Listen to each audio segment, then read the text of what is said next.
mengatakan juga kaget dengan adanya penangkapan yang dilakukan oleh Polda Jateng sekitar pukul 4:30 ini sendiri pada Jumat hari lalu, dan dari keterangannya juga bahwa keseluruhan dari para tersangka itu juga saat melakukan interaksi di dalam lingkungan kosnya itu juga terbilang ramah dan juga tidak melihatkan tanda-tanda bahwa seorang sesama jenis ataupun gay yang ada di Kota Solo sendiri. Inilah.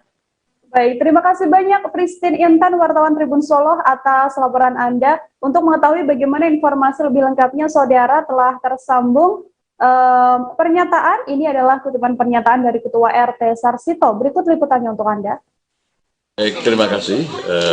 Kami tentunya selaku Ketua RT itu yang justru saya terkejut karena berita penggerbekan ini baru tahu juga pada malam hari ini. Pada hari Sabtu, itu kan aktivitas saya sudah di Universitas Boyolali. Itu saya hari Sabtu itu memang pulang jam 5:30 dan saya di rumah saya menengok anak saya, dan mestinya adalah untuk informasi penggerbekan itu jam 4:30 sehingga kami memang sudah terlampaui. Nah, dengan kejadian ini tentunya ini merupakan evaluasi, tentunya adalah evaluasi bagi kami dan tentunya adalah warga RT 01 tentunya akan lebih waspada terhadap penghuni atau kos-kosan yang tentunya ke depan akan lebih hati-hati. Sebenarnya juga pemilik rumah sendiri ini memang kami selaku RT memang melaporkan, setiap yang kos itu melaporkan, bahkan menyerahkan identitasnya biasanya. Itu. Jadi menurut kami juga selaku RT sangat terkejut dengan kejadian ini, dan ini adalah merupakan introspeksi kepada kami sebagai Ketua RT untuk lebih akan berhati-hati. Kita beralih ke informasi lain, saudara. Aparat kepolisian kembali lagi mengungkap kasus dugaan penggunaan bahan peledak saat melaut. Direktorat Polisi Perairan atau Ditpolair Badan Pemeliharaan Keamanan Kepolisian Republik Indonesia Bahar Kampolri mengamankan sebanyak 2 kapal di perairan Kabupaten Manggarai Barat pada Sabtu kemarin. Komandan KP Barata 8004 Ditpolair Bahar Kampolri Kompol Ronaldo Manurung mengatakan kedua kapal yang diamankan yakni KM Anak Sayang dan KM Cahaya Hidup. Untuk mengetahui bagaimana informasi lebih lengkapnya, tersambung bersama saya wartawan Pos Kupang, ada Gesio Viana di sana yang akan memberikan informasinya pada Anda. Halo, Gesio. Halo, selamat siang jelang sore rekan Nira. Selamat siang jelang sore untuk Tribuners dimanapun Anda berada. Selamat siang jelang sore, Gesio. Bisa dijelaskan ini kronologis awal penangkapan adanya 2 kapal yang diduga menggunakan bahan peledak ini seperti apa informasinya? Baik, dapat saya laporkan langsung dari Labuan Bajo, Kabupaten Manggarai Barat. Pengungkapan kasus penggunaan bahan peledak atau bom saat melaut kembali lagi diungkap oleh Ditpolair Bahar Kampolri. Untuk penangkapan sendiri dilakukan pada Sabtu 25 September 2021 lalu, di mana lokasi atau titik penangkapan itu di wilayah perairan bagian barat Pulau Komodo. Kedua kapal bersama sejumlah ABK ini diamankan karena diduga kuat dengan barang bukti yang ada menggunakan bahan peledak saat melaut.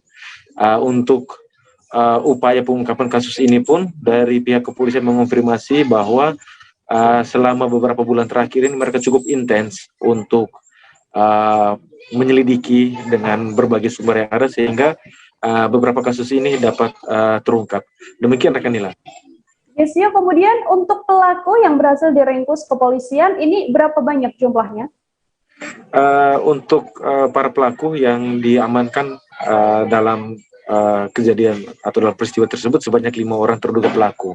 Dari 5 pelaku ini sebanyak 3 orang terduga pelaku dari kapal motor Anak Sayang dengan nahkoda berinisial J berumur 42 tahun dan 2 anak buah kapal lainnya, dan selanjutnya 2 orang dari kapal motor Cahaya Hidup dengan nakoda J 30 tahun dan 1 anak buah kapal. Nah, untuk para pelaku ini sendiri pun berasal dari satu wilayah yang sama, yakni dari Desa Bajo Pulau, Kecamatan Sape, Kabupaten Nusa Tenggara Barat. Demikian rekan Nila. Untuk barang buktinya, Gesio, barang bukti yang kemudian berhasil dikumpulkan dan juga diamankan oleh pihak kepolisian saat penangkapan apa saja? Tentunya barang bukti yang diamankan oleh pihak kepolisian diantaranya 2 unit kapal motor yang digunakan untuk melakukan aktivitas ilegal tersebut. Selanjutnya turut juga diamankan 2 buah kompresor pupuk yang sudah diolah sebagai bahan racikan untuk pemboman ikan. Setelah itu baterai, sejumlah korek api, masker, alat bantu selam, botol, dan jaring. Tidak hanya itu, pihak kepolisian juga turut mengamankan ikan yang telah ditangkap melalui aktivitas ilegal tersebut, yakni di antaranya sebanyak 2.530 ekor ikan campuran dari kapal motor Anak Sayang dan 230 ekor ikan campuran juga dari kapal motor Cahaya Hidup. Demikian rekan Nila. Kemudian, Gesio, untuk proses hukum sendiri, nantinya proses hukum yang akan dijalani oleh para pelaku, seperti apa informasinya? Dalam konferensi pers yang telah disampaikan hingga kemarin belum dilakukan penetapan tersangka dalam kasus ini. Namun para pelaku atau terduga pelaku yang diamankan diduga kuat menjadi calon tersangka. Kasus ini pun telah dilimpahkan dari Ditpol Air Bahar Kamal Polri ke Ditpol Airut Polda NTT. Selanjutnya untuk proses penyidikan dan juga proses penuntutan akan dilakukan oleh pihak Ditpol Airut Polda NTT. Demikian rekan Nila. Oke, terima kasih banyak Gesio atas informasinya, dan saudara, untuk mengetahui bagaimana kabar selengkapnya telah terhimpun. Ini wawancara dengan Komandan KP Barata 8004 Ditpol Air Bahar Kampolri, Kompol Ronaldo Manurung, dan juga Panit Sidik Subdit Gakum Ditpol Airut Polda NTT Ibda Suherman. Berikut liputannya untuk Anda. Saya perlu menyimpulkan ya. Jadi kedua kapal ini diamankan oleh kapal patroli KP Barata BKO Mabes Polri di wilayah perairan Nusa Tenggara Timur, yaitu tepatnya di perairan bagian utara Pulau Komodo. Dari hasil pemeriksaan yang dilakukan oleh KP Barata, terdapat barang-barang yang digunakan untuk melakukan penangkapan ikan, dengan di mana barang-barang itu adalah merupakan bahan peledak ya. Sehingga KP Barata mengamankan 2 kapal ini ke Labuan Bajo. Jadi di ad hoc ke Labuan Bajo karena lokusnya memang ada di wilayah perairan Provinsi Nusa Tenggara Timur. Setelah diamankan oleh KP Barata, tentunya laporan polisi dan lain sebagainya terkait dengan masalah proses lebih lanjut diserahkan kepada penyidik di Ditpol Airut Polda NTT. Sudah kami terima pelimpahannya, laporan polisi, dan terduga pelaku maupun seluruh barang bukti sudah kami terima. Dan hari ini kami sudah memeriksa beberapa orang sebagai saksi, dan selanjutnya nanti tentunya bisa kami pastikan, bisa kami yakini akan ada orang-orang yang ditetapkan sebagai tersangka. Kejahatan yang paling concern atau menjadi pusat penekanan dari pemerintah, khususnya daerah yang ditujukan wisata. Ya. Jadi suatu perhatian kita, wisata itu terkenal dengan bukan hanya di luarnya saja, akan tetapi yang di dalamnya. Apa yang ada di dalam tempat itu, daerah itu. Jadi para pelaku ini akan tetap disidik. Ya. Ingat, pelaku baru kita belum menerapkan tersangka. Pelaku ada urutan-urutan dalam penyidikan. Pelaku, terduga, pelaku baru tersangka. Nah, mereka ini akan dilimpahkan ke penyidik akan melakukan penyidikan. Selanjutnya barang-barang ini akan disita, dan untuk hasil ikannya akan dimusnahkan.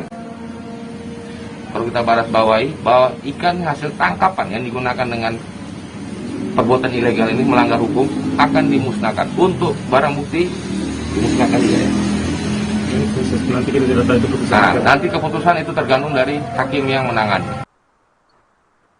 Kita beralih ke Aceh, saudara. Petugas vaksinasi dari Dinas Kesehatan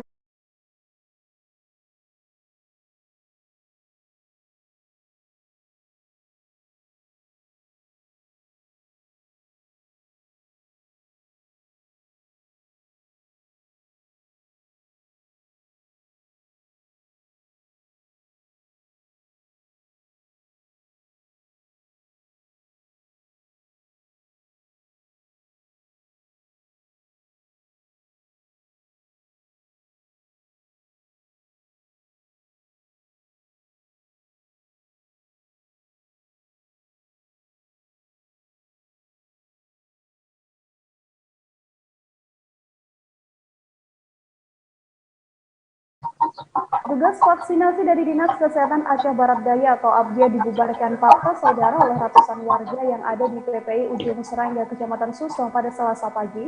Pembubaran paksa oleh para nelayan dan pedagang ikan ini terjadi sekira pukul 8.30 waktu setempat. Para pedagang ikan merasa kesal dan marah atas pelaksanaan vaksinasi. Untuk mengetahui bagaimana informasi lebih lengkapnya, tersambung bersama saya wartawan Serambi, ada Rahmat Saputra di sana yang akan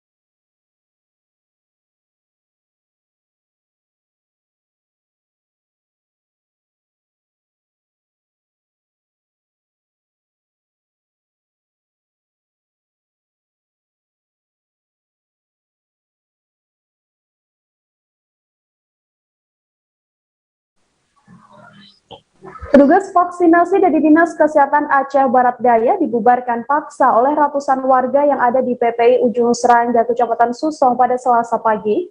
Pembubaran paksa oleh para nelayan dan pedagang ikan ini terjadi segera pukul 8.30 waktu setempat. Para pedagang ikan merasa kesal dan marah atas pelaksanaan vaksinasi di PPI Ujung Serangga Susoh. Untuk mengetahui bagaimana informasi lebih lengkapnya, tersambung bersama saya wartawan Serambi Indonesia, ada Rahmat Saputra di sana yang akan memberikan informasinya pada Anda. Halo Rahmat. Halo rekan Nila. Rahmat, untuk motif sejumlah nelayan atau warga ini membubarkan vaksinasi lantaran apa? Sebenarnya ini tidak ada motif apa-apa. Ini murni adalah gerakan massa ya, secara spontanitas, di mana para nelayan dan pedagang di sana merasa kesal dan kecewa pasca pelaksanaan vaksinasi dilaksanakan di PPI Ujung Serangga ini. Karena memang vaksinasi ini sudah berlangsung sejak Jumat, berapa hari yang lalu, terakhir Senin, dan bahkan puncaknya kemarin. Jadi selama pelaksanaan vaksinasi ini, warga khususnya di Kecamatan Susoh, Blampidi dan sekitar takut datang ke sana, sehingga berdampak pada penjualan atau omset dari para pedagang di sana menurun, sehingga mereka merasa mereka busuk dan tidak laku, sehingga mereka merasa dirugikan, sehingga mereka melakukan meminta agar vaksinasi ini dibubarkan, jangan dilaksanakan di lokasi ini. Itu dasarnya. Oke, Rahmat, artinya sebenarnya vaksinasi ini sudah berlangsung begitu dan sejumlah warga juga sudah menerima vaksin. Betul. Sudah berlangsung sejak Jumat, Senin, dan Selasa. Namun karena memang dampak dari pelaksanaan ini di tempat keramaian, sehingga masyarakat yang takut divaksin ya tidak hadir. Akibatnya barang dagangan mereka tidak laku, gitu. Karena memang masyarakat tidak datang lagi ke sini, gitu. Berapa vaksin yang hancur, Rahmat, akibat adanya insiden ini? Jadi akibat insiden ini ada sebanyak 156 dosis yang rusak.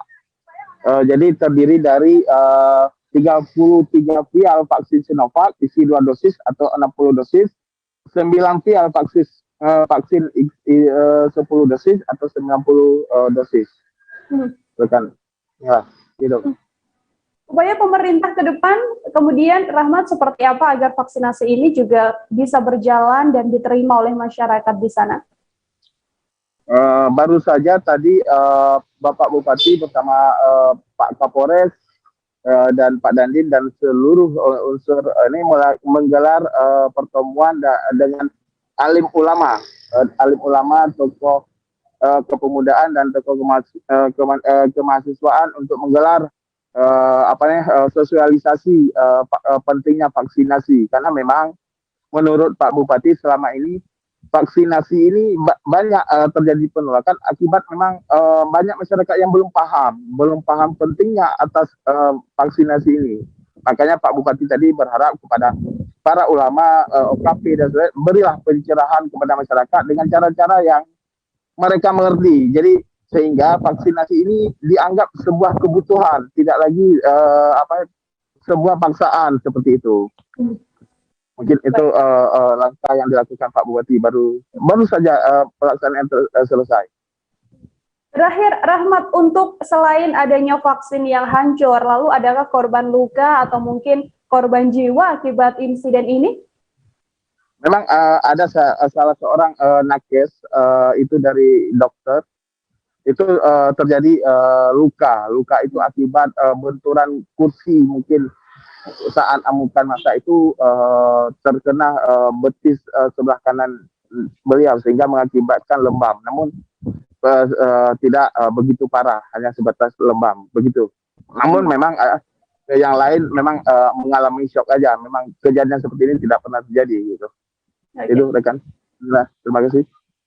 Terima kasih banyak Rahmat Saputra, wartawan Serambi Indonesia, atas laporan Anda. Selamat bertugas kembali, Rahmat. Terima kasih. Kita jeda sejenak, saudara. Setelah ini masih akan ada informasi lainnya yang kami hadirkan untuk Anda. Tetap di live update. Oke, apa kabar Bang Ariski di sini untuk strateginya? Kalau saya sendiri di Jumit 37 ini yang semalam baru mulai, saya udah hitam. Sebenarnya aku nggak ngerasa itu penangkapan atau penggerbegan atau apapun itu, karena gini loh, posisinya aku kriteria. Jadi kita mengenal disebut dengan stroke yang tidak berdarah dengan stroke yang berdarah. Stroke yang tidak berdarah itu biasanya ditandai dengan adanya penyumbatan. Kalau itu penyumbatan di sini mungkin pikirnya tidak ke situ kali ya, tapi kalau di Korea atau di Kamboja itu ada beberapa paper yang saya itu mas, ya dulunya tukang koran. Oh gitu ya, tukang koran. Ya saya baca itu Pak. Tuh kan pernah baca kan? Ya. Jadi kalau saya jadi pangdam itu udah bersyukur banget. Si anak ini dijadikan sebagai tersangka begitu. Ya kalau ini kita bicara yang di luar kasus Situbondo ya, dengan nama hujan shower, di mana terdapat batas jelas antara daerah hujan dan tidak hujan yang biasanya terjadi pada fase awal mature stage atau tahap berbahaya itu Kang. Jadi mulai artinya terjadinya perlembekan. Nah itu untuk penetrasi akan sulit gitu ya. Dok saya ini menurut saya memang tidak mudah, bukan urusan tanah diambil. Kalau misalnya Amerika Serikat sekarang, Rasulullah mengatakan dalam sebuah hadis bahwa berpuasa di 6 hari Syawal itu. Oke, apa kabar Bang Ariski di sini untuk strateginya? Kalau saya sendiri di Jumit 37 ini yang semalam baru mulai, saya udah hitam. Sebenarnya aku nggak ngerasa itu penangkapan atau penggerbegan atau apapun itu, karena gini loh, posisinya kriteria. Jadi kita mengenal disebut dengan stroke yang tidak berdarah dengan stroke yang berdarah. Stroke yang tidak berdarah itu biasanya ditandai dengan adanya penyumbatan. Kalau itu penyumbatan di sini mungkin pikirnya tidak ke situ kali ya, tapi kalau di Korea atau di Kamboja itu ada beberapa paper yang saya itu mas, ya dulunya tukang koran. Oh gitu ya, tukang koran. Ya saya baca itu Pak. Tuh kan pernah baca kan? Ya. Jadi kalau saya jadi pangdam itu udah bersyukur banget. Si anak ini dijadikan sebagai tersangka begitu. Ya kalau ini kita bicara yang di luar kasus Situbondo ya, dengan nama hujan shower, di mana terdapat batas jelas antara daerah hujan dan tidak hujan yang biasanya terjadi pada fase awal mature stage atau tahap berbahaya itu Kang. Jadi mulai artinya terjadinya berlembekan. Nah itu untuk penetrasi akan sulit gitu ya. Dok, saya ini menurut saya memang tidak mudah, bukan urusan tanah diambil. Kalau misalnya Amerika Serikat sekarang, Rasulullah mengatakan dalam sebuah hadis bahwa berpuasa di 6 hari Syawal itu. Oke, apa kabar Bang Arif di sini untuk strateginya? Kalau saya sendiri di Game Week 37 ini yang semalam baru mulai, saya udah Masih bersama dengan saya Nila Irda dalam live update Tribun News Saudara. Kita beralih ke informasi selanjutnya. Sebuah rumah tak berpenghuni di Desa Haji Mena, Natar, Lampung Selatan terbakar pada Selasa 28 September. Perkiraan warga, rumah tersebut terbakar sekitar pukul 19 waktu setempat. Beruntung, 2 unit pemadam kebakaran yang diterjunkan bisa memadamkan api setidaknya setelah 1 jam berselang. Untuk mengetahui bagaimana informasi lebih lengkapnya, tersambung bersama saya, wartawan Tribun Lampung, ada Joviter Husen di sana yang akan memberikan informasinya pada Anda. Halo, Joviter. Halo, Nila. Joviter, untuk kronologis kebakaran di rumah kosong ini, bisa dijelaskan bagaimana informasinya? Ya, seperti disampaikan oleh aparat kepolisian setempat bahwa kebakaran ini pertama kali diketahui oleh seorang satpam di sekitar rumah sekitar pukul 7 malam tadi. Satpam tersebut melihat adanya percikan api dari bagian dalam rumah. Namun dari itu warga sekitar langsung memberitahukan kepada dinas pemadam kebakaran. Baik, Nila. Untuk hasil penyelidikan sementara dari pihak kepolisian, Joviter, sudahkah diketahui apa sebenarnya penyebab dari kebakaran ini? Ya, saat ini aparat kepolisian masih melakukan penyelidikan. Namun untuk dugaan sementara, kemungkinan rumah yang sudah ditinggal sekitar 3 tahun terakhir itu berasal dari korsleting arus listrik. Namun itu belum dipastikan karena aparat kepolisian masih melakukan olah TKP di lokasi kebakaran. Baik, Mila. Oke, dari pihak pemilik rumah sendiri, Joviter, atau mungkin dari keterangan pihak kepolisian, sudahkah dirinci berapa banyak kerugian akibat kebakaran rumah kosong ini? Ya, dari keterangan kepolisian, rumah tersebut merupakan milik salah satu perusahaan dealer mobil yang masih bersebelahan dengan dealer tersebut. Untuk total kerugian juga sedang dilakukan pendataan, namun yang jelas 1 unit bangunan rumah beserta isinya ludes terbakar. Baik, Nila. Baik, Joviter, wartawan Tribun Lampung, terima kasih banyak atas laporan Anda. Selamat bertugas kembali, Joviter. Kita beralih ke informasi lain, Saudara. Mobil sedan berwarna putih dengan nomor polisi BN1361RN juga terbakar seusai mengisi bensin di SPBU Simpang Ibul, Kabupaten Bangka Barat. Kejadian terbakarnya sedan ini terjadi pada Minggu kemarin sekira pukul 11 waktu Indonesia Barat. Kapolsek Simpang Tertib Ibtu Rio Pranata Tarigan mengatakan terbakarnya mobil ketika pengendara menghidupkan mobil setelah dari SPBU. Untuk mengetahui bagaimana informasi lebih lengkapnya, tersambung bersama saya wartawan Bangka Pos ada Rizky Irianda Pahlevi di sana yang akan memberikan informasinya pada Anda. Halo Rizky. Ya, halo Nila. Rizky, untuk kronologis kebakaran sebuah mobil setelah mengisi di SPBU ini, seperti apa informasinya?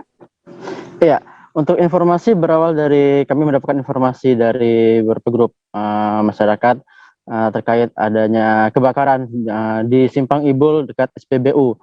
Mengetahui hal tersebut, kami langsung mengkonfirmasikan kepada Kapolsek Simpang Tertib Ibtu Rio Pranata dan membenarkan pada saat Minggu 26 pada sekitar jam 11 terjadi kebakaran mobil sedan dengan BN 1361 RN terbakar di depan SPBU. Untuk kronologinya sendiri berawal dari ketika mobil sedan tersebut setelah selesai mengisi bahan bakar, namun saat berjarak sekitar 30 meter dari SPBU, mobil sempat padam dan saat dihidupkan kembali terdapat percikan api yang diduga diakibatkan oleh korsleting listrik. Inilah. Untuk kondisi korban sendiri setelah adanya kebakaran mobil ini seperti apa informasinya, Rizky? Ya, untuk korban sendiri akibat terbakarnya sedan yang hampir 1 jam lamanya, korban terdapat luka kebakaran di sekujur tubuhnya, tepatnya di bagian kaki, tangan, dan muka, Nila. Dan sementara itu untuk mobil saat ini sudah dibawa ke Polsek Simpang Tritip, dan untuk kondisi mobil hanya tertinggal kerangka-kerangka mobilnya saja, sedangkan untuk sisa-sisa lainnya hanya sudah menghitam dan sudah menjadi abu, Nila. Oke, Rizky, kemudian bisa dijelaskan apakah memang ada kaitannya terkait tangki modifikasi yang mungkin menyebabkan adanya kebakaran dari mobil ini? Seperti apa informasinya? Iya, berdasarkan informasi yang kami terima, untuk mobil sedan tersebut merupakan mobilnya terdapat tangki yang sudah dimodifikasi sedemikian rupa untuk dilakukan untuk pengerit, Nila. Biasanya dilakukan untuk para pengerit yang melakukan aktivitas tambang ilegal, Nila. Dan saat ini juga pihak dari Polsek Simpang Tritip dan Polres Bangka Barat sudah melakukan kerjasama untuk memperketat atau menertibkan SPBU yang menerima atau tetap melayani masyarakat yang datang untuk mengisi bensin dengan tangki modif. Tangki modif sendiri digunakan masyarakat untuk memperbanyak jumlah bensin yang mereka dapatkan, karena diketahui sendiri di daerah Bangka Belitung menggunakan full cut, Nila. Jadi untuk full cut tersebut dibatasi dengan maksimal 30 liter, sehingga dengan tangki modif ini mereka bisa mengakali jumlah dari kapasitas tangki itu, Nila. Baik, saudara, untuk mengetahui bagaimana informasi lebih lengkapnya, wartawan kami telah menghimpun wawancara dengan Kapolsek Simpang Tritip, itu Rio Pranata Taringan. Berikut liputannya untuk Anda. Terjadi kebakaran mobil Suzuki warna putih, plat BN 1361 RM di Jalan Raya Mentok, Pangkal Pinang, Desa Ibul. Kejadian tersebut terjadi bermula ketika pengendara menghidupkan mobilnya setelah pulang dari SPBU. Jarak dari SPBU dengan TKP sekitar 30 meter. Sudah jalan pulang, ketika dia mau menghidupkan mobilnya, terjadi yang diduga konslet listrik. Sementara itu, saudara, sebanyak 9 rumah semi permanen atau rumah kayu di Dusun Palalakan, Kabupaten Taikalar, Sulawesi Selatan hangus terbakar pada Selasa 28 September malam. Lokasi kebakaran rumah semi permanen ini berhadapan langsung dengan laut. Tampak di lokasi telah dipasang garis polisi, yang mana Kabid Damkar Taikalar Muhammad Said mengatakan informasi ada 2 versi terkait apa sebenarnya penyebab dari kebakaran ini. Untuk mengetahui bagaimana informasi lebih lengkapnya, tersambung bersama saya wartawan Tribun Timur, ada Said Sulagi di sana, akan memberikan informasinya pada Anda. Halo Said. Ya, halo Nila.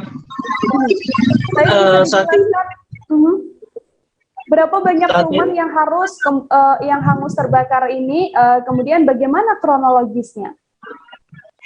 Saat ini ada 9 rumah semi permanen yang hangus terbakar dan rata dengan tanah, sedangkan 3 rumah permanen lainnya itu mengalami dampak namun rusak ringan.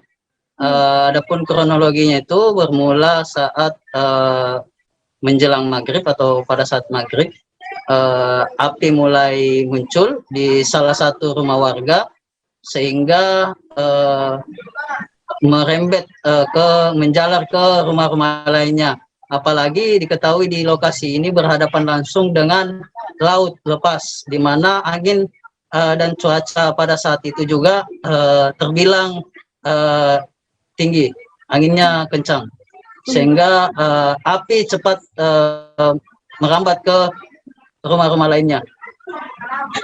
Said, untuk penyebab awal kebakaran sendiri dari sumber pertama penyebab kebakaran, apakah sudah berhasil diketahui? Untuk saat ini menurut wawancara kami di lokasi bahwa ada 2 versi. Pertama, ada karena arus pendek listrik. Kedua, itu ada juga akibat percikan api dari kompor ketika salah seorang warga memasak dan sumbu gas itu lepas sehingga mengeluarkan percikan api.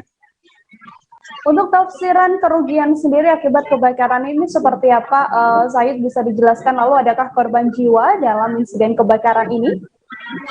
Ya, alhamdulillah untuk saat ini tidak ada korban jiwa di tempat, namun taksiran kerugian itu mencapai ratusan juta rupiah. Gila. Untuk warga yang terdampak, Said, apakah memang warga yang terdampak dari kebakaran ini sudah mendapatkan bantuan dari pihak terkait? Untuk saat ini pasca kebakaran dini hari tadi sampai sekarang itu sudah mendapatkan bantuan dari pemerintah setempat, dan saat ini di lokasi juga telah didirikan tenda darurat dan dapur umum untuk para warga yang terdampak. Oke, terima kasih banyak Said Zulfadli, wartawan Tribun Timur, atas laporan Anda. Untuk mengetahui bagaimana informasi lebih lengkapnya, saudara, telah terhimpun wawancara dengan Kabid Damkar Takelar Muhammad Said. Berikut liputannya untuk Anda. Kalau rumah yang terbakar ada 9, 3 rusak ringan, yang 9 itu rata. Apa ada korban jiwa? Kalau korban jiwa sampai saat ini tidak ada. Kalau kerugian material sendiri? Kalau kerugian material, kami belum bisa memastikan bahwa berapa. Tim kami masih bekerja di lapangan untuk menanyakan kepada masyarakat berapa kerugian. Jadi untuk sementara kami belum bisa memastikan bahwa kerugian berapa jumlahnya untuk sementara ini. Kalau armada yang kami turunkan, ada dari markas komando, ada dari pos Galesong, ada pos dari Pelumbangking Utara, mobil yang dari Pelumbangking Utara, terus ada lagi dari Mengarah Bombang.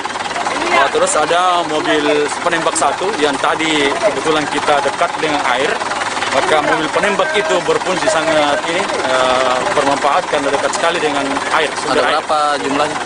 Jumlah keseluruhan ada 6 mobil yang turun. Apakah ada bantuan dari daerah luar? Kalau yang membantu kami tadi ada dari Kabupaten Goa. Kabupaten Goa. 1 unit mobil besar. Seusai jeda, kami masih akan kembali dengan informasi lainnya. Saudara tetap di live update. Oke, apa kabar Bang Ariski di sini untuk strateginya? Kalau saya sendiri di game week 37 ini yang semalam baru mulai, saya udah pasti. Sebenarnya aku nggak ngerasa itu penangkapan atau penggerebegan atau apapun itu, karena gini loh, posisinya aku kriteria. Jadi kita mengenal disebut dengan stroke yang tidak berdarah dengan stroke yang berdarah. Stroke yang tidak berdarah itu biasanya ditandai dengan adanya penyumbatan. Kalau itu terjadi di sini mungkin pikirnya tidak ke situ kali ya, tapi kalau di Korea atau di Kamboja itu ada beberapa paper yang saya itu mas, ya dulunya tukang koran. Oh gitu ya, Tukang koran. Ya saya baca itu Pak. Tuh kan pernah baca kan? Ya. Jadi kalau saya jadi tanggal itu udah bersyukur banget. Si anak ini dijadikan sebagai tersangka begitu. Ya, kalau ini kita bicara yang di luar kasus Situbondo ya, dengan hujan shower, di mana terdapat batas jelas antara daerah hujan dan tidak hujan yang biasanya terjadi pada fase awal mature stage atau tahap berbahaya itu Kang. Jadi mulai artinya terjadinya perlembekan. Nah itu untuk penetrasi akan sulit gitu ya. Dok, saya ini menurut saya memang tidak mudah, bukan urusan tanah diambil. Kalau misalnya Amerika Serikat sekarang, Rasulullah mengatakan dalam sebuah hadis bahwa berpuasa di 6 hari Syawal itu. Oke, apa kabar Bang Ariski di sini untuk strateginya? Kalau saya sendiri di game week 37 ini yang semalam baru mulai, saya udah pasti. Sebenarnya aku nggak ngerasa itu penangkapan atau penggerebegan atau apapun itu, karena gini loh, posisinya aku kriteria. Jadi kita mengenal disebut dengan stroke yang tidak berdarah dengan stroke yang berdarah. Stroke yang tidak berdarah itu biasanya ditandai dengan adanya penyumbatan. Kalau itu terjadi di sini mungkin pikirnya tidak ke situ kali ya, tapi kalau di Korea atau di Kamboja itu ada beberapa paper yang saya itu mas, ya dulunya tukang koran. Oh gitu ya, Tukang koran. Ya saya baca itu Pak. Tuh kan pernah baca kan? Ya. Jadi kalau saya jadi tanggal itu udah bersyukur banget. Si anak ini dijadikan sebagai tersangka begitu. Terima kasih Anda masih bersama dengan Sanila Ir di dalam live update kali ini. Pemerintah melalui Balai Besar Jalan dan Jembatan melakukan pelebaran jalan di kawasan Liku Lematang Indah, tepatnya di kawasan Panorama Lematang. Jalan tersebut sengaja dilebarkan karena memang sisi jalan yang mengarah ke jurang mulai longsor. Bahkan ada beberapa titik yang sudah memakan badan jalan. Kondisi ini dinilai cukup membahayakan pengguna jalan, ditambah jalan tersebut merupakan jalur utama keluar masuk kota Pagaralam dan Kabupaten Lahat. Untuk mengetahui bagaimana informasi lebih lengkapnya, tersambung bersama saya wartawan Sriwijaya Pos, ada Wawan Septiawan yang akan memberikan informasinya pada Anda. Halo Wawan.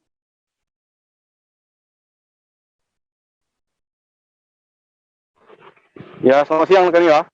Selamat siang, Wawan. Untuk kondisi terkini jalur utama Pagaralam Lahat khususnya di Sematang ini, seperti apa informasinya? Ya, selamat siang rekan-rekan, bahwa memang saat ini kondisi jalan mulai dilebarkan oleh Balai Besar Jalan dan Jembatan Sumatera Selatan. Memang kondisi jalan memang sangat mengkhawatirkan karena di sisi jalan terdapat jurang yang cukup tinggi, bahkan sudah ada beberapa kali terjadi kecelakaan. Saat ini jalan mulai dilebarkan untuk mengantisipasi terjadinya lagi kecelakaan. Memang ada beberapa titik kondisi jalannya sudah amblas karena jurangnya juga cukup tinggi, mungkin di ketinggian 30 meter. Rekanila. Oke. Kemudian Wawan, untuk dampaknya sendiri nantinya jika jalur utama yang ada ini akan dilebarkan untuk pengguna jalan, akan seperti apa efeknya? Efeknya cukup signifikan, dipastikan bisa cukup signifikan karena memang saat ini kondisi jalan sudah mengecil. Jadi setiap kendaraan, apalagi yang kendaraan berat yang tonasenya tinggi, harus bergantian lewat di sana. Tapi kalau sudah dilebarkan, maka lebarannya juga cukup lebar karena antara 4 meter sampai 12 meter. Jadi dipastikan tidak akan ada lagi kemacetan karena harus bergantian, seluruh kendaraan harus bergantian melalui jalan itu. Inilah. Untuk saat ini, Wawan, update terkininya, sudah sejauh mana proses untuk pelebaran jalan utama ini? Karena di sisi sebelah kiri atau kanan, sebelah kirinya jurang dan sebelah kanannya ada tebing, saat ini pekerjaan sedang mengeruk tebing untuk pelebaran jalan. Kemungkinan dalam waktu 1-2 bulan ini jalan sudah mulai bisa digunakan dan tidak membahayakan lagi. Selama ini memang jalur itu dikatakan jalur cukup ekstrim, terutama jika kita harus melewatinya dalam kondisi hujan. Di sisi lain bahaya longsor dari tebing, di sisi lain bahaya amblasnya jalan. Inilah. Baik Wawan, terima kasih banyak wartawan Sriwijaya Pos atas laporan Anda. Selamat bertugas kembali, Wawan. Sama-sama rekanila. Kita beralih ke informasi lainnya, Saudara. Sejumlah sekolah setingkat SMA di Kota Singkawang melaksanakan asesmen nasional berbasis komputer atau ANBK.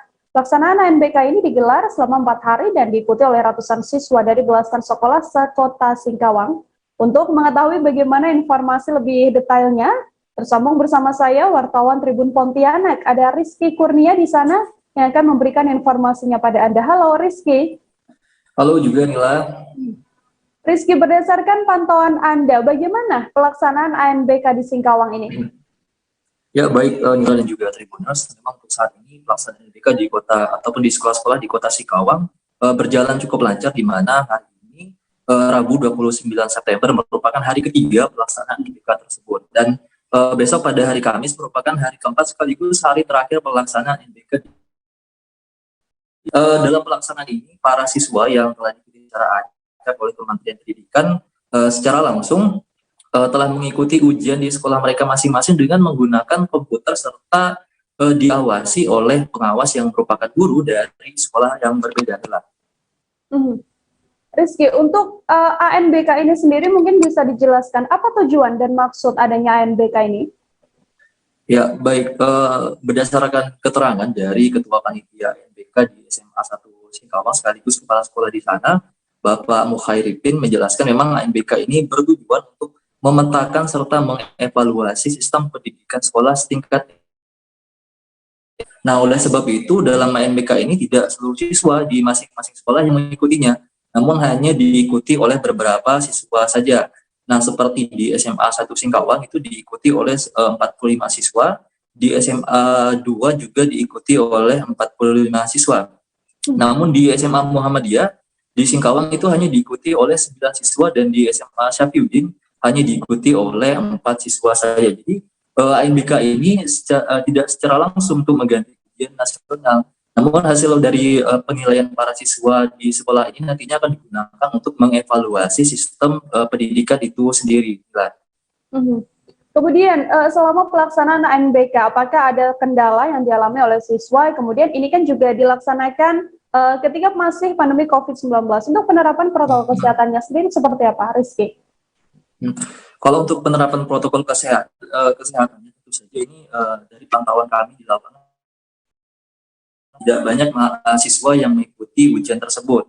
Dan untuk secara keseluruhan pelaksanaan ANBK ini yang berjalan cukup lancar, hanya saja memang ada sedikit masukan dari Kepala Sekolah SMA 1 terkait ANBK ini.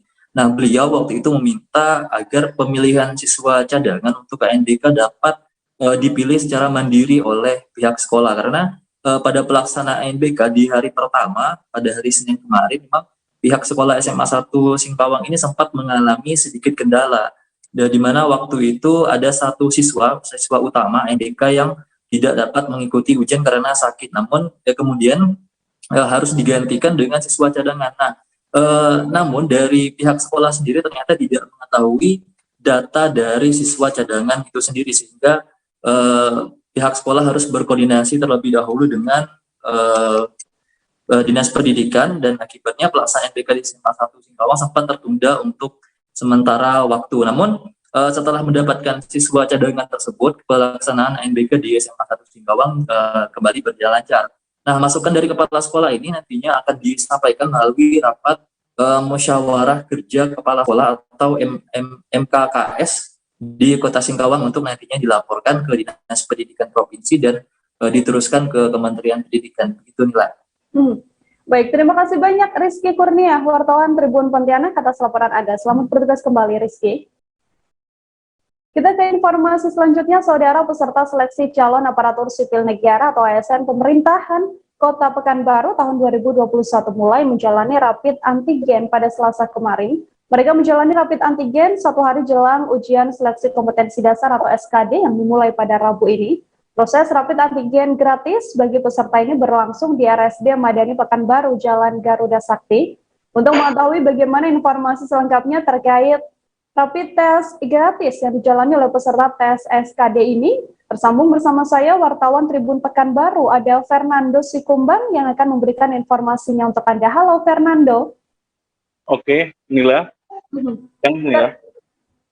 Fernando, untuk pelaksanaan rapid test antigen bagi peserta tes SKD tersebut, bagaimana berdasarkan pantauan Anda situasinya? Oke, Nila, seperti hasil pantauan Nila tidak terlalu ramai Nila, karena untuk peserta sendiri memang setiap harinya terbatas. Untuk satu harinya saja dari pukul 8 sampai pukul 12 itu peserta yang bisa menjalani rapid antigen itu sebanyak 420 peserta Nila untuk satu harinya, dan itu memang sengaja digelar selama setengah hari agar proses rapid antigen yang berlangsung di rumah sakit tersebut tidak mengalami gangguan Nila, karena memang dari hasil evaluasi kemarin awalnya memang dibagi dalam 3 sesi, namun setelah dilakukan rapat antara pihak rumah sakit Madani dengan panitia seleksi daerah seleksi CASN 2021 di Kota Pekanbaru, mereka akhirnya mengambil keputusan bahwa hanya digelar selama setengah hari, jadi dari pukul 8 sampai pukul 12. Untuk peserta sendiri, mereka bisa melihat langsung nama mereka dan cukup membawa KTP dan juga cukup membawa kartu ujian saja, Nila. Oke, artinya hasil tes rapid test antigen ini juga akan langsung keluar pada saat itu juga atau seperti apa, Fernando? Oke, Nila, dari hasil wawancara saya dengan pihak rumah sakit dan juga pihak Panselda atau panitia seleksi daerah CASN pemerintah Kota Pekanbaru tahun 2021 Nila, mereka memang langsung mendapat hasil dari tes tersebut Nila. Jadi memang hasil dalam rapid antigen ini mereka langsung mendapat hasilnya positif atau negatif.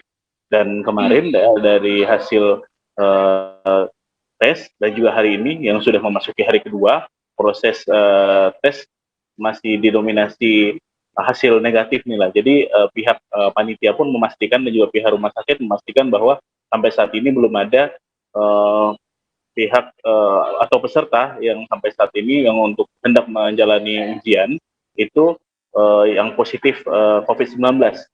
Jadi para peserta sendiri memang Nila harus menjalani tes rapid antigen 1 hari sebelum ujian. Jadi setiap harinya para peserta menjalani tes secara bergantian di rumah sakit tersebut, Nila. Untuk jalannya pelaksanaan tes SKD sendiri, Fernando, ada berapa banyak peserta yang kemudian ikut dalam tes SKD ini?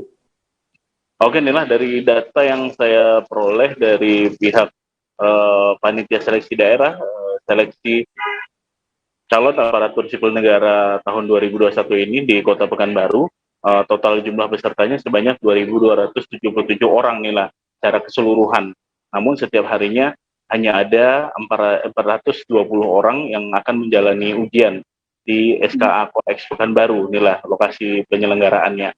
Nah, untuk di lokasinya sendiri, untuk dibagi dalam 3 sesi inilah, setiap harinya ada dalam satu sesi sebanyak 140 orang inilah. Jadi total setiap harinya ada sekitar 420 peserta yang menjalani ujian seleksi kompetensi dasar di SKA Koex tersebut. Dan sampai saat ini untuk pelaksanaan masih tidak ada kendala, namun apalagi Wali Kota Pekanbaru sempat tadi melakukan kunjungan di lokasi tersebut dan dipastikan untuk sampai saat ini tidak ada kendala, hanya ada kendala-kendala teknis dari para peserta Nila, seperti yang disampaikan sejumlah peserta yang sudah menjalani ujian tadi, memang ada kendala dalam jaringan dan juga saat teknis-teknis pengisian CAT tersebut, Nila. Gitu, Nila. Artinya pelaksanaan tes SKD ini juga bisa berjalan dengan lancar dan dibagi oleh beberapa peserta. Untuk mengetahui bagaimana informasi lebih lengkapnya, saudara, wartawan kami telah menghimpun wawancara ini dengan seorang peserta calon ASN Pemkot Pekanbaru, Hairunisa. Berikut liputannya untuk Anda. Oh enggak kok, yang penting bawa aja. Mungkin saya kurang baca apa itu yang harus dibawa ya. Jadi saya tadi udah masuk, keluar lagi. Susahnya palingan di parkiran ya kalau di sini. Tapi ini sangat membantu sih. Iya. Karena dikasih fasilitas untuk ngecek apanya, antigennya. Oke deh. Seusai jeda kami masih akan kembali dengan informasi lainnya, saudara, tetap di live update. Oke, apa kabar Bang Arif di sini untuk strateginya? Ya, kalau saya sendiri di Game Week 37 ini yang semalam baru mulai, Apa yang dirasakan Kak hitam? Sebenarnya aku nggak ngerasa itu penangkapan atau penggerebegan atau apapun itu. Karena gini loh, posisinya aku kriteria. Jadi kita mengenal disebut dengan stroke yang tidak berdarah dengan stroke yang berdarah. Stroke yang tidak berdarah itu biasanya ditandai dengan adanya penyumbatan. Kalau itu terjadi di sini mungkin pikirnya tidak ke situ kali ya, tapi kalau di Korea atau di Kamboja itu ada beberapa paper yang saya itu Mas, ya dulunya tukang koran. Oh gitu ya, Tukang koran. Ya, saya baca itu Pak. Tuh kan, pernah baca kan? Ya. Jadi kalau saya jadi tanggang itu udah bersyukur banget. Si anak ini dijadikan sebagai tersangka begitu. Ya, kalau ini kita bicara yang di luar kasus Sebong Ombo ya, dengan nama hujan shower, di mana terdapat batas jelas antara daerah hujan dan tidak hujan yang biasanya terjadi pada fase awal mature stage atau tahap berbahaya itu Kang. Jadi mulai artinya terjadinya perlembekan. Nah itu untuk penetrasi akan sulit gitu ya. Dok, saya ini menurut saya memang tidak mudah, bukan urusan tanah diambil. Kalau misalnya Amerika Serikat sekarang, Rasulullah mengatakan dalam sebuah hadis bahwa berpuasa di 6 hari Syawal itu. Oke, apa kabar Bang Arif di sini untuk strateginya? Ya, kalau saya sendiri di Game Week 37 ini yang semalam baru mulai, Apa yang saya dirasakan udah Kak hitam? Sebenarnya aku nggak ngerasa itu penangkapan atau penggerebegan atau apapun itu. Karena gini loh, posisinya aku kriteria. Jadi kita mengenal disebut dengan stroke yang tidak berdarah dengan stroke yang berdarah. Stroke yang tidak berdarah itu biasanya ditandai dengan adanya penyumbatan. Kalau itu terjadi di sini mungkin pikirnya tidak ke situ kali ya, tapi kalau di Korea atau di Kamboja itu ada beberapa paper yang saya itu Mas, ya dulunya tukang koran. Oh gitu ya. Tukang koran. Ya, saya baca itu Pak. Tuh kan, pernah baca kan? Ya. Jadi kalau saya jadi tanggal. Anda kembali menyaksikan live update bersama dengan saya Nila Irda. Masyarakat pro pembangunan dan penggunaan lahan bundaran atau MP3LB Haji Undunsyah atau HU melakukan aksi damai di gedung DPRD Tanah Tidung pada Rabu 29 September. Dalam aksi tersebut mereka menyuarakan dukungan terhadap pembangunan pusat pemerintahan di kawasan Bundaran HU. Diketahui rencana pembangunan pusat pemerintahan di kawasan Bundaran HU ini sempat mendapatkan penolakan dari Aliansi Gerakan Masyarakat Bundaran Bersatu atau GMBB. Untuk mengetahui bagaimana informasi selengkapnya, tersambung bersama saya wartawan Tribun Kaltara ada Risnawati yang akan memberikan informasinya pada Anda. Halo Risna. Halo Nila. Risna, bisa dijelaskan untuk situasi aksi MP3LB pada hari ini berdasarkan pantauan Anda seperti apa? Iya Nila, untuk aksi hari ini berjalan dengan damai. Aksi hari ini tadi dilaksanakan tepat jam 9 di titik kumpulnya di Pendopo Japarudin yang tidak jauh dari gedung DPRD Tanah Tidung. Kemudian sebelum melakukan hearing bersama DPRD Tanah Tidung, peserta masa aksi sempat melaksanakan orasinya terkait dengan dukungan mereka atas rencana pembangunan pusat pemerintahan Kabupaten Tanah Tidung. Seperti itu Nila. Oke, Risna, kemudian apa sebenarnya alasan MP3LB ini mendukung rencana pembangunan pusat pemerintahan di kawasan Bundaran HU, sementara ada satu sisi lagi yang menolak adanya pembangunan pusat pemerintahan ini?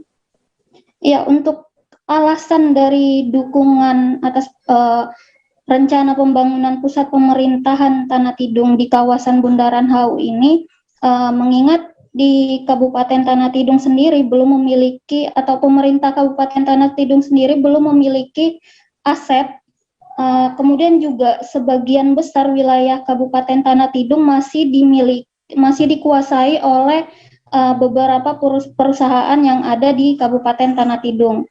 Kemudian juga selain itu sempat disampaikan oleh Kabak Tata Pemerintahan Kabupaten Tanah Tidung bahwa lokasi yang rencana dijadikan pusat pemerintahan Tanah Tidung, yaitu di kawasan Bundaran HU itu memiliki lahan yang strategis untuk dijadikan pusat pemerintahan. Kemudian juga untuk lahannya sendiri tidak gambut, sehingga untuk pembangunannya juga tidak memakan waktu yang lama, dan alokasi anggaran juga tidak digunakan sebanyak-banyaknya. Seperti itu Nila.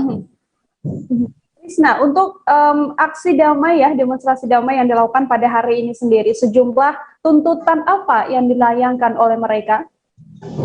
Ya, untuk tuntutan dari aliansi MP3LB ini ada 3 tuntutan yang dilayangkan. Pertama itu terkait dengan meminta DPRD Tanah Tidung untuk mendukung penuh rencana pusat pemerintahan di wilayah Bundaran. Kemudian juga tuntutan kedua yaitu memberikan nama wilayah Bundaran melalui Perda KTT, mengingat untuk nama Bundaran sendiri yang mana saat ini sering disebut sebagai Bundaran HU itu tidak memiliki perda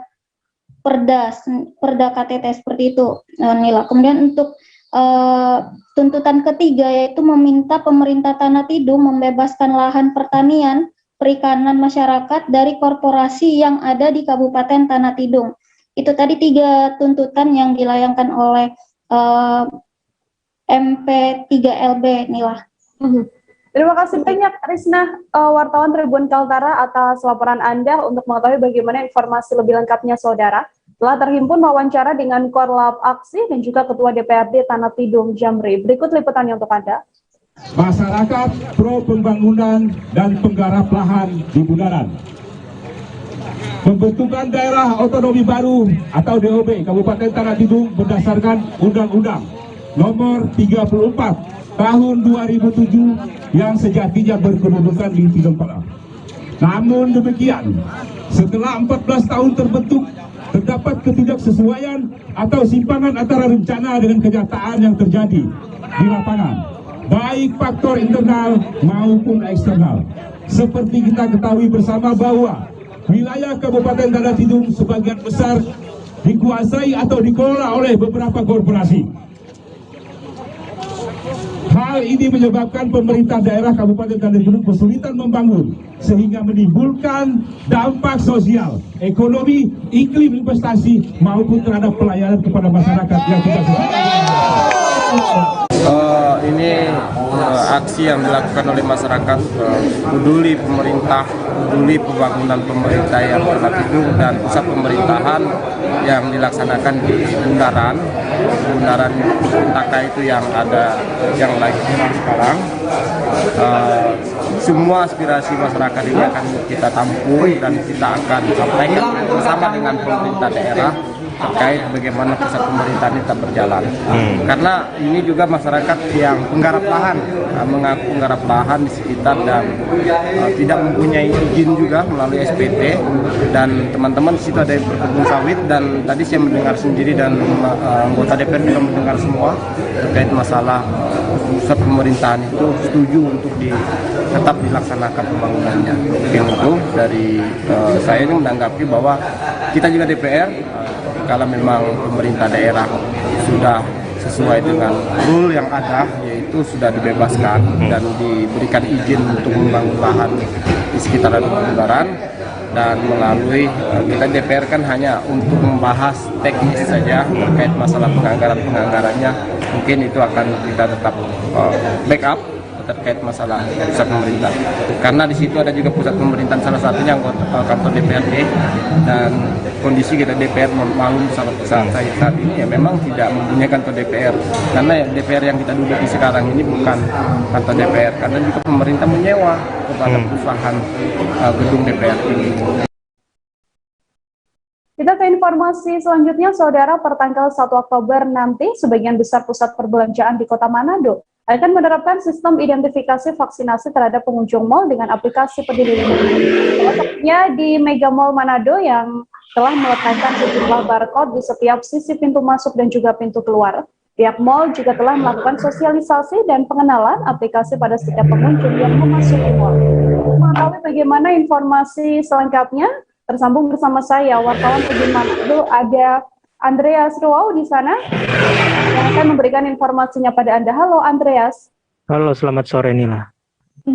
Selamat sore Andreas. Untuk upaya pemerintah sendiri dalam mensosialisasikan aplikasi Peduli Lindungi ini, seperti apa informasinya? Ya, oke.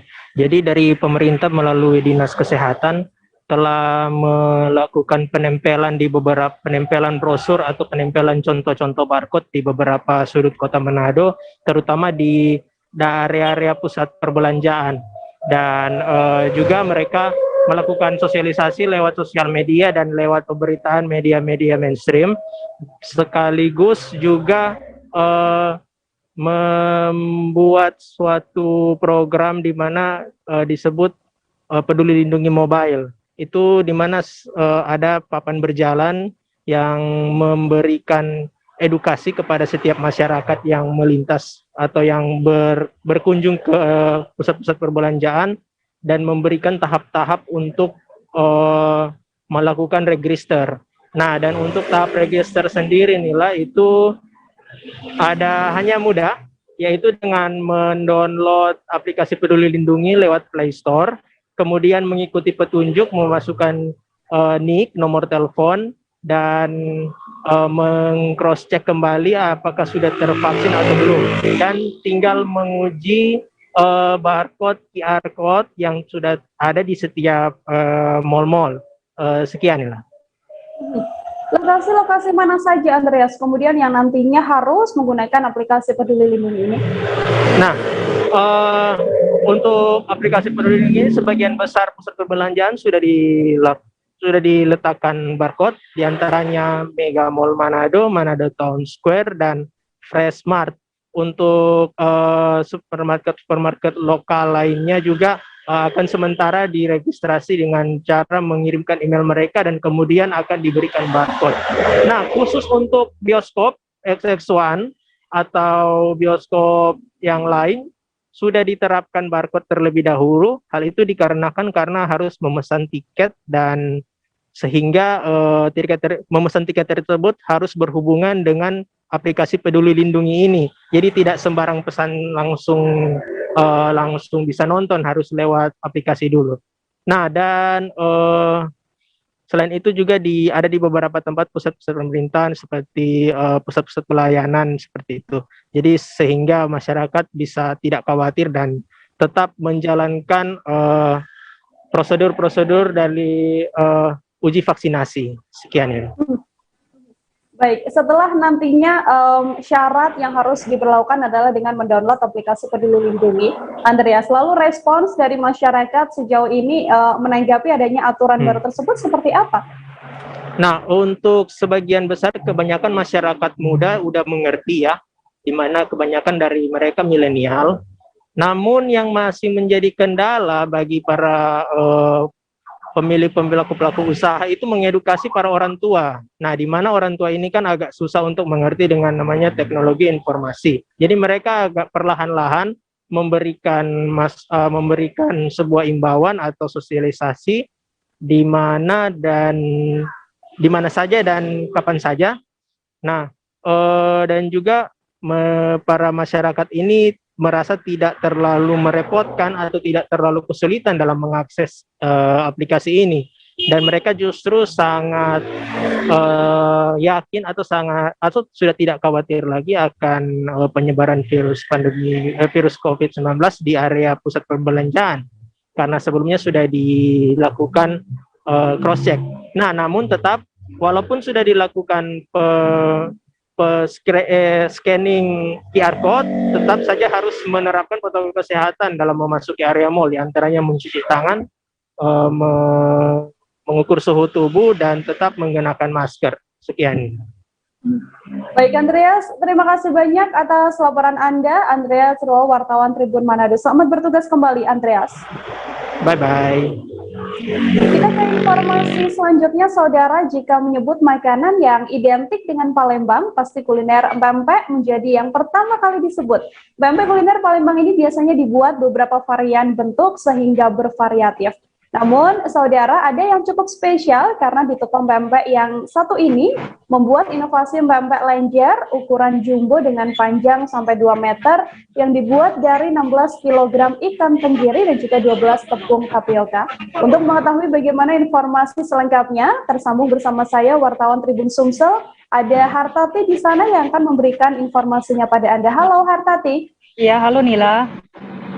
Hartati, untuk adanya pempek lenjer ini sendiri dengan ukuran jumbo, bagaimana informasinya? Berapa lama ini proses pembuatannya?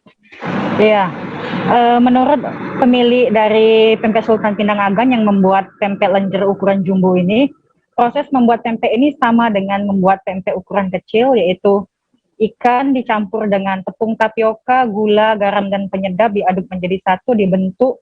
Tapi karena ukurannya jumbo, ini membutuhkan panci khusus untuk merebusnya dengan ukuran itu masing-masing dibagi menjadi 1 meter. Satu buah pempek ini direbus selama 7 jam. Lamanya proses perebusan ini karena untuk memastikan bahwa pempek itu matang hingga dalam. Sebab kalau merebusnya sebentar itu bagian luar saja yang matang dan di tengahnya tetap mentah biasanya. Ya, Nila. Hartati, untuk sang pemilik ide ini sendiri sebenarnya sudah sejak kapan membuat pempek jumbo? Ya, untuk pembuatan pempek jumbo ini sebenarnya ya beberapa waktu lalu memang sudah pernah membuat karena diundang di salah satu acara televisi, tapi dengan ukuran lebih kecil, hanya 10 kg ikan saja. Tapi untuk yang kemarin itu dibuat di dalam acara pembukaan UMKM Bazar yang digelar oleh salah satu bank, itu dibuat dengan ukuran bahan baku ikan tenggirinya 16 kilo, 12 kilo tepung tapioka dengan ukuran 2 meter, hingga membutuhkan waktu total memasak semuanya itu 14 jam. Jadi di satu pempek itu dibagi 2 meter, masing-masing direbus 7 jam, jadi totalnya 14 jam untuk merebus kedua pempek tersebut. Ya, lalu untuk harga jualnya sendiri, Hartati, untuk ukuran jumbo 2 meter ya bisa saya katakan, harga jualnya dibanderol dengan harga berapa? Iya, untuk ukuran 2 meter ini dibanderol seharga 3 juta. Jadi konsumen bisa membeli yaitu 2 meter ataupun 1 meter atau setengah meter. Jadi harganya disesuaikan saja. Jika 2 meter itu 3 juta, jika separuhnya itu jadi 1,5 juta. Iya Nila. Baik, terima kasih banyak Hartati, wartawan Tribun Sumsel atas laporan Anda. Nah, untuk mengetahui bagaimana informasi lebih lengkapnya, Saudara, ini telah terhimpun wawancara dengan pemilik Pempek Sultan Pindang Agan Boy dan Vivi. Berikut liputannya untuk Anda. Wah, tadi 16 kilo ikannya. 16. Ikan apa tenggiri? Iya, tenggiri 16 kilo. Prosesnya berapa lama, Mbak? Prosesnya sampai 7 jam. 7 jam rebusnya. Itu 7 jam itu untuk 1 meternya. Jadi totalnya 14 jam. Iya, 14 jam. Ngerebusnya pakai panci apa itu? Kita custom, Mbak. Jadi 1 meter 7 jam itu kita buat pastiin kalau benar-benar matang di tengah itu. Iya. Jangan sampai udah besar kan itu pasti kadang masak di luar tapi dalamnya nggak matang. Itu memang direbus atau dikukus? Direbus. Direbus yang 7 jam ya? Iya, 7 jam. Total 14 jam. Total 14 jam. Kenapa? Ikannya ikan apa? Ikan tenggiri. Sagunya berapa kilo? Sagunya 12 kilo. 13 kilo. Jadi kita selain pempek 2 meter ini kemarin sudah pernah pempek center 10 kilo yang pernah masuk hitam putih kemarin. Jadi alhamdulillah udah pengalaman lah soal ini. Kalau 2 meter ini pertama kali atau udah? Karena dapat Paling panjang 2 meter ya pertama kali. Ditelepon sama salah satu komisaris Bank Indonesia kan untuk request untuk acara pembukaan bisa nggak bikin pempek 2 meter. Dan kesempatan tidak mungkin datang 2 kali. Apa tidak mungkin? Ya, apa yang tidak mungkin kayak tenang. Lagi kita Mbak, kalau misalnya ada yang pengen pesen C itu berapa harga? Berapa hari? Informasi tadi sekaligus menutup perjumpaan kita dalam live update kali ini, Saudara. Jangan lupa untuk terus memperbaharui kabar terupdate lainnya di seluruh kanal YouTube Tribun Network. Masih di tengah pandemi, kami kembali mengingatkan Anda untuk selalu menerapkan protokol kesehatan dimanapun Anda berada. Mewakili kru yang bertugas, saya Nila Irda pamit undur diri. Terima kasih dan sampai jumpa. Jangan lupa like, subscribe, dan share ya.